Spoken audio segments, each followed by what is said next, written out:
ये कहानी हरे भरे जंगल की है, जहाँ कई सारे पशु पक्षी अपने अपने घोंसले में अपने अपने परिवार के साथ बहुत ही खुशियों भरा जीवन बिता रहे थे। कोई पक्षी अपने बच्चों के साथ खुश था, तो कोई पक्षी अपनी पत्नी के साथ, तो कोई पक्षी अपने माता पिता के साथ खुश था। पर उस जंगल में एक कालू नाम का कौवा ऐसा पक्षी था जिसका संसार में कोई अपना नहीं था। न उसकी शादी हो पाई थी, न उसका कोई साथी था। वो बस अकेले ही अपना जीवन जी रहा था। एक दिन कालू कौवा अपने घोंसले में बैठा हुआ था, तभी उसके पास एक बंटी कबूतर आता है। क्या हाल है कौवे भाई? अकेले बैठे बैठे क्या सोच रहे हो? कुछ नहीं कबूतर भाई, बस अपने जीवन का आनंद ले रहा हूँ। अरे कौवे भाई, आप भी कमाल करते हो। अकेले कैसे कोई जीवन का आनंद ले सकता है? बल्कि हम पक्षी तो अपने परिवार, अपने बच्चों, अपनी पत्नियों के साथ खुश रहते हैं।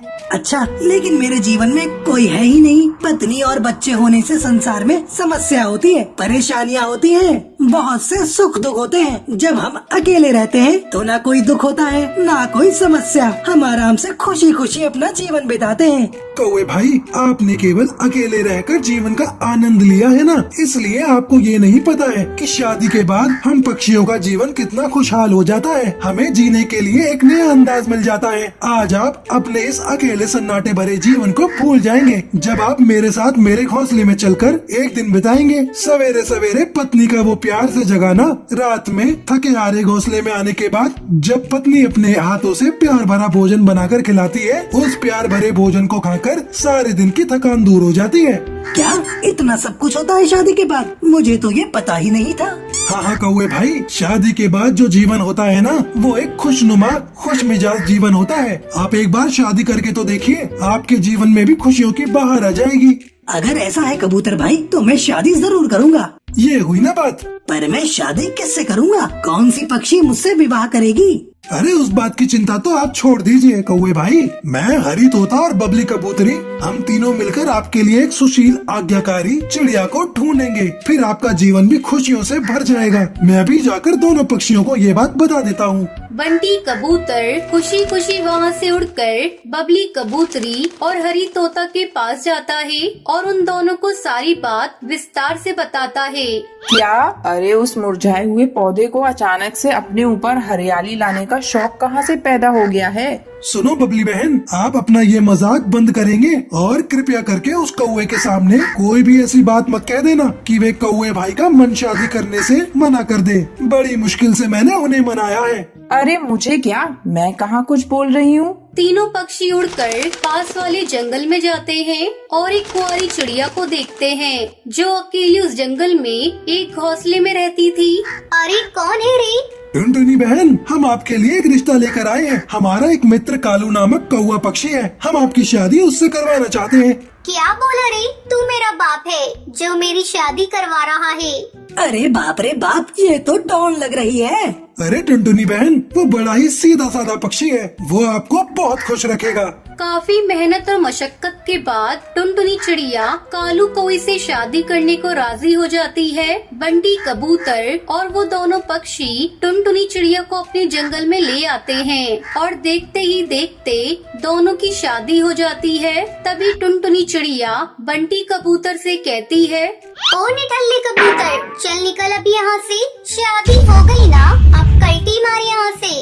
अरे बाप रे, ये चिड़िया तो बहुत ही खतरनाक लग रही है। सुनो छिचोरो, दोबारा यहाँ दिखाई दिया ना तो हड्डी तोड़ूंगी, फिर मोड़ूंगी, समझा ना? अरे कबूतर भाई, ये किसको ले आए हैं? हमारी भलाई अभी इसी में है कि चुपचाप यहाँ से निकल लो। तीनों पक्षी वहाँ से निकल जाते हैं। टुनटुनी चिड़िया के बात करने के अंदाज से कालू कौवा आश्चर्यचकित हो जाता है। अब क्या बैल की तरह यहीं खड़े रहेंगे? अंदर चलिए अब। हाँ चलो। दोनों पति पत्नी घोंसले में आते हैं। अच्छा टुनटुनी, अब अपने हाथों से अच्छा सा खाना बना दो। पागल हो गया है क्या? मुझे क्या अपनी नौकर समझ कर रखा है? चल अब मेरे लिए और अपने लिए बढ़िया सा भोजन बना। और सुन, भोजन में अगर स्वाद नहीं आया ना तो तेरे पिछवाड़े को मार मार कर लाल मिर्च की तरह बना दूंगी। कालू कौआ चुपचाप दोनों के लिए भोजन बनाने लगता है। देखते ही देखते कई दिन बीत जाते हैं। टुनटुनी चिड़िया कालू कौवे पर इतना जुल्म करती है कि सारा काम उसी से करवाती है। कालू कौवा भंवरे की तरह अपने जीवन में गोल गोल घूमने लगा। वो टुनटुनी चिड़िया से इतना परेशान हो जाता है कि एक दिन वो अपने घोंसले से उड़कर एक पेड़ पर आकर बैठ जाता है और अपने आप से बातें करने लगता है। अरे अच्छा खासा कुंवारा था, फंस गया शादी करके। तभी बंटी कबूतर और हरी तोता दोनों वहाँ से उड़ते हुए जा रहे थे। तभी वो कालू कौवे के पास आते हैं। क्या कौवे भाई, शादी के बाद मजे से कट रहा है ना आपका जीवन? अरे तेरे मजे की तो ऐसी की तैसी। कबूतर, ये किससे मेरी शादी करवा दी रे तूने? अब तक ये समझ में नहीं आ रहा कि उस घोंसले में मेरी वो पत्नी है या मैं उसकी पत्नी हूँ। पूरे जीवन का सत्यानाश कर दिया तुम दोनों ने। आखिर में कालू कौवा अपनी पत्नी से परेशान होकर उस जंगल से चला जाता है और शादी न करने की कसम खाता है। टुनटुनी को बचपन से ही खाना बनाने का बहुत शौक था। उसके पिताजी कालू कौवा लोहे के औजार बनाने का काम करते थे। उसकी माँ सुंदरी फिर उन लोहे के औजार और बर्तनों को जंगल में बेचकर आती थी। टुनटुनी उनकी गोद ली हुई बेटी थी और वो सब नदी किनारे एक पेड़ की डाल पर रहा करते थे। टुनटुनी क्या कर रही है? कुछ खाने को बनाया है या नहीं? एक दाल से दूसरी दाल घूमकर भूख से आंतड़ियाँ सिकुड़ गई हैं। लो माँ, आज मैंने कुछ नया बनाया है। अरे तूने ये चावल में क्या डाल दिया है? ये बिरयानी है, मैंने आज ही सीखी है। अरे टुनटुनी बिटिया, जितना तू खाने पर ध्यान देती है कुछ काम पर भी दिया कर। अरे जब देखो कुछ ना कुछ खाने को ही बनाती रहती है। 1-2 साल बाद तेरा ब्याह भी करना है, कुछ घर के काम भी सीख ले। ओहो, शर्मा गई। अच्छा चल जा बाहर भट्टी गर्म कर, लोहा पीटना है। सुंदरी, हमारी बेटी बहुत ही गुणवत्ती है, हमेशा कुछ न कुछ बनाने की कोशिश करती रहती है।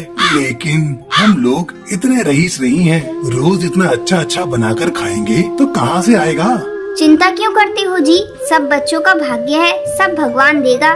देख, मेरे बस की बात होती तो उसे 10वीं कराकर घर में नहीं बैठाता और आगे पढ़ाता।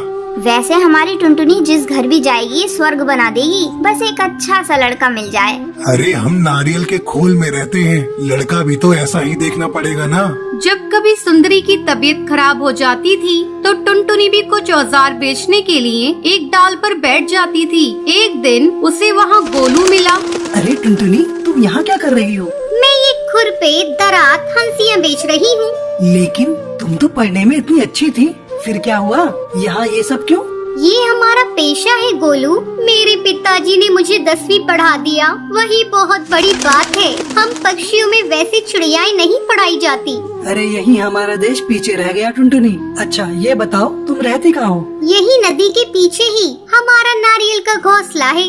टुनटुनी, तुम्हें खाना बनाने का वैसे ही बहुत शौक है, क्यों ना तुम पिज्जा पराठा बनाकर बेचो। ये कम लागत और कम मेहनत में बन जाता है और स्वाद तो पूछो ही मत। एक बार बनाकर तो देखो, लोहे के औजारों से भी ज्यादा कमाने लगोगी। क्या तुम मुझे इसकी सामग्री बता सकते हो? हाँ बिल्कुल, पर पहले तुम्हें मुझे अपने हाथों की बनी बिरयानी खिलानी पड़ेगी। कुछ दिनों बाद जंगल में एक तूफान आता है। कालू उस तूफान से बाल बाल बचा, लेकिन उसके आधे शरीर ने काम करना बंद कर दिया। डॉक्टर को दिखाया तो उन्होंने कहा कि इन्हें चंपकवन के किसी बड़े अस्पताल में दिखाना पड़ेगा। अब बेचारी सुंदरी क्या करे? अब कौन औजार बनाए, कौन हथौड़ा चलाए? टुनटुनी की माँ, ऐसी जिंदगी से तो मर जाना अच्छा, मुझे जहर दे दो। ऐसा मत कहो, आप ठीक हो जाओगे। मैं आपको जंगल के अच्छे डॉक्टर को दिखाऊंगी। अरे लेकिन पैसा कहाँ से आएगा? जो जमा है, सोचा था टुनटुनी की शादी कर दूंगा, लेकिन अब मैं काम करने के लायक नहीं रहा। टुनटुनी उन लोगों की बात सुनकर दुखी हुई। वो उनके पास आकर बोली, पिताजी क्यों चिंता कर रहे हो? मैं हूँ ना, आप काम करने लायक नहीं रहे तो क्या हुआ? मैं और माँ है ना, आप बिल्कुल चिंता मत करो, हम जरूर कोई रास्ता निकालेंगे। अगले दिन माँ, जब तक पिताजी अच्छे नहीं हो जाते, मैं घर के बाहर पिज्जा पराठा बनाकर बेचूंगी। टुनटुनी, कोई क्या कहेगा? माँ, जब मैं औजार बेचती हूँ तब क्या कोई कुछ कहता है? ठीक है तो भट्टी पर ही बना लिया कर। अगले दिन पिताजी देखो, आज मैंने पिज्जा बनाया है। माँ और आप दोनों खाकर बताओ कैसा बना है। पता नहीं टुनटुनी, तू भी क्या नई नई चीजें बनाती रहती है। खाकर तो देखो। अरे वाह, ये तो बहुत बढ़िया लग रहा है। बेटी, ऐसा कुछ तो कभी नहीं खाया। पिताजी, अब मैं पिज्जा पराठा बनाकर बेचूंगी। लेकिन ये सब तेरे दिमाग में आया कहाँ से? माँ, मुझे ये सलाह गोलू ने दी। ये गोलू कौन है बेटा? माँ, गोलू स्कूल में मेरे साथ पढ़ता था। अब टुनटुनी लोहे की औजार की जगह पिज्जा पराठा बनाने लगी।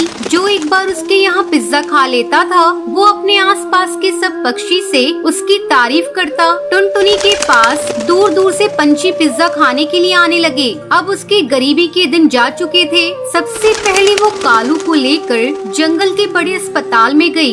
ये बिल्कुल ठीक हो जाएंगे, लेकिन दवाइयाँ महंगी होंगी। कोई बात नहीं सर, बस मेरे पिताजी ठीक हो जाए। आप दवाइयाँ लिख दीजिए। माँ, इस पिज्जा ने तो हमारी जिंदगी ही बदल दी। माँ, मैं जंगल में पिज्जा हट बनाना चाहती हूँ। ठीक है टुनटुनी, जैसा तुझे सही लगे वैसा कर। टुनटुनी ने अपना पिज्जा हट खोला। वो दिन रात तरक्की करने लगी। जैसे जैसे आमदनी बढ़ती रही, टुनटुनी ने सबसे पहले अपने लिए एक पक्का घोंसला खरीदा। अब वो नारियल के खोल वाली टुनटुनी नहीं, कोठी वाली टुनटुनी थी। टुनटुनी, मैं जानता था कि तुम एक दिन जरूर ऊंचाइयों तक जाओगी। गोलू, मुझे इस काबिल बनाने में तुम्हारा ही योगदान है। बेटा, तुम जुग जुग जियो। बेटा, ये तो बहुत खुशी की बात है कि तुम उसके मार्गदर्शक हो। तुम उसे हमेशा खुश रखोगे। उन दोनों की शादी हो गई और फिर वो दोनों मिलकर पिज्जा का काम करने।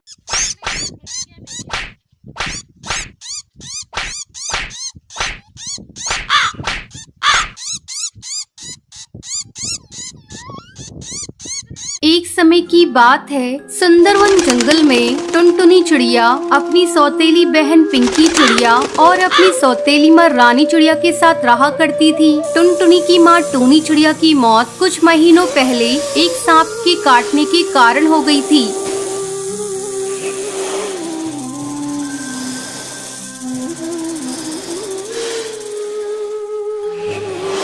तब बंटी कबूतर एक विधवा चिड़िया से शादी कर लेता है। पिंकी चिड़िया उसी की बेटी थी। पिंकी चिड़िया टुनटुनी पर बहुत अत्याचार करती थी। एक दिन टुनटुनी खाना पका रही थी, तभी पिंकी वहाँ आती है और टुनटुनी से कहती है, मैंने तुझसे चाय मांगी थी, तूने अभी तक मुझे चाय नहीं दी। दीदी, ये देखो, मैं चाय ही बना रही हूँ। जैसे ही चाय उबल जाएगी, मैं आपको लाकर देती हूँ। थोड़ी देर बाद टुनटुनी चाय लाकर पिंकी को देती है। चाय पीते ही पिंकी टुनटुनी पर चिल्लाने लगती है, ये तूने चाय कैसी बनाई है? इसमें तो चीनी बिल्कुल नहीं है। ले, इसे तू ही पी ले। इतना कहकर वो उस चाय के प्याले को फेंक देती है। पिंकी चिड़िया का गुस्सा देखकर टुनटुनी रोने लगती है।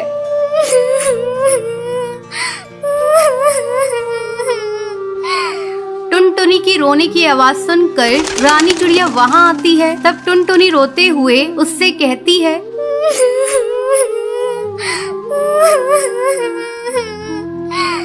माँ, ये देखो, दीदी ने सारी चाय फेंक दी। आहा, टुनटुनी, तू मेरी बेटी की शिकायत मुझसे मत किया कर। चल अब चलकर सफाई कर। टुनटुनी को पूरा घोंसला साफ करना पड़ता है। दिन भर काम करने के बाद टुनटुनी रात को अपने घोंसले में जाती है और अपनी माँ की तस्वीर के सामने फूट फूट कर रोने लगती है।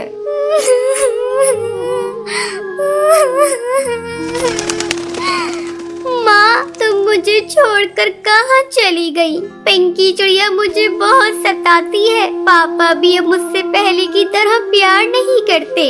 वो रोते रोते सो जाती है। अगले दिन पिंकी चिड़िया स्कूल जाने के लिए तैयार हो रही थी। अरे महारानी, मेरा स्कूल ड्रेस कहाँ है? तूने प्रेस तो कर दिया है ना? पिंकी की चिल्लाने की आवाज सुनकर टुनटुनी वहाँ आती है और कहती है, नहीं दीदी, कल मेरा हाथ रोटी बनाते समय जल गया था, इसलिए मैं प्रेस नहीं कर पाई। तू खा खा कर मोटी हो गई है, तुझे चर्बी चढ़ गई है, अब तुझसे कोई काम नहीं होता। माँ, इसे अभी इसी वक्त घर से बाहर निकालो, अब ये हमारे किसी काम की नहीं। तब रानी चिड़िया पिंकी से कहती है, बेटा, अगर हम लोगों ने इसे घर से बाहर निकाल दिया तो इसका बाप हम लोगों को भी घर से निकाल देगा। इसका दूसरा इलाज है मेरे पास। इसी तरह कुछ दिन गुजर जाते हैं। अब रानी चिड़िया टुनटुनी को खाने के लिए बहुत थोड़ा सा खाना देती थी। धीरे धीरे टुनटुनी कमजोर होती जा रही थी। एक दिन रानी चिड़िया टुनटुनी से कहती है, टुनटुनी, जा कुएं से पानी भर ला, पीने का पानी खत्म हो गया है।